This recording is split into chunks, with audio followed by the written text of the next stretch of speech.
प्रयत्न केला त्यांनी करू द्या ना, आमची केस खोटी आहे, फायर खोटा आहे, फायर तुमचा अर्ज अर्ज नाही, हा अर्ज नाही. आम्हाला एफआयआर तरी द्या, नाही तर मी खोटा एफआयआर करतो म्हणून माझ्या कारवाई करू. सरकारी कामात आज करायला म्हणून करा. चला आपण सीआयडीला भेटू द्या त्यांच्या इन्व्हेस्टिगेशन.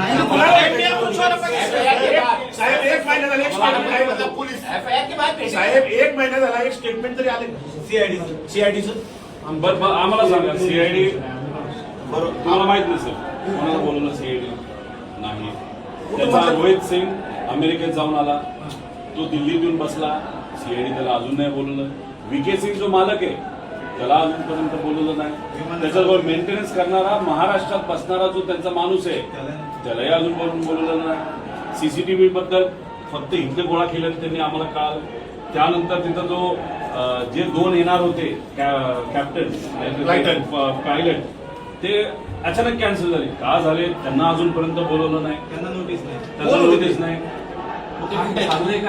आणि डीजीसीच्या कोणत्या अधिकाऱ्यांनी मंजुरी दिली याला? आणि हे आमच्या लेवलला आम्हाला कळलेलं माहिती आहे. आता पब्लिकला तर काहीच माहित नाही. लोकांना माहित नाही. आम्ही घरचे असू, हे 8-8 तास बसतात. अधिकारी गव्हर्नमेंट प्रेझेंटेशन दिल्लीत दाखवले, मुंबईत दाखवले, ते मोगम नाही साहेब. आणि ठीक आहे मी प्रेझेंटेशन केलं, चुका केल्या मला काउंटर पण केलं. बारामतीमध्ये पोलीस जर आम्हाला साहेब आमचा एफआयआर घ्या, सीआयडीला द्या ना. तुमच्यावर काय करस्पॉन्डिंग झाला का सीआयडीचा? मी देशाच्या मिनिस्टर साहेबांच्या ऑफिसला पाठवलं, डीजीसीला पाठवलं. आम्ही एव्हिएशन मंत्री तिथं नसावेत असं म्हणत असलो तरी त्यांच्या मंत्रालयाला मी पाठवलेलं आहे. हे एव्हिएशन मिनिस्टरच्या डीजीसी अहो त्याला व्हीएसआर कंपनी जी आहे त्याचे आणि त्या डीजीसी जी पार्टी आहे त्याचे जे प्रमुख आहे त्यांचं कमर्शियल रिलेशनशिप आहे.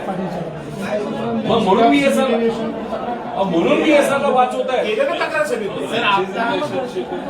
व्हीएसआरला म्हणून वाचवत आहे. आणि मग आमचं म्हणणं तुम्ही त्याच्या व्हीएसआरच्या विरोधात एफआयआर घेत नाही, मग तुम्ही सुद्धा वाचवा. आणि चालू तपास जे सांगताय तुम्ही साहेब त्याच्यामध्ये अँगल कोणता आहे? अपघात आणि टेक्निकल. क्रिमिनल चौकशी कोण करतो? 5 लोकांच्या मृत्यूची आमची रिपोर्ट झाली, आमच्यावर मृत्यू. बाकी आमचं काहीच म्हणणं नाही. सिंपल एकदम 5 लोक मयत झाले एका ऍक्सिडेंटमध्ये. आमची ऍक्सिडेंटची एफआयआर टाकतो आणि आमची एफआयआर कुठे तपासामध्ये काही येऊ दे पुढे. नाही तर सीआयडीला वर्ग करा.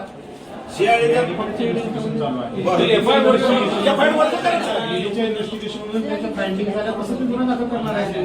गुन्हा दाखल व्हायचा 1 महिना झाला साहेब, 1 महिना. जर दाखल त्यांनी केलंच नाही तर आम्ही काय करणार? डिस्कशन व्हायला पाहिजे.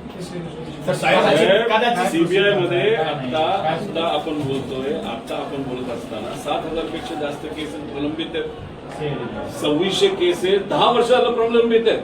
दादाला न्याय दिला.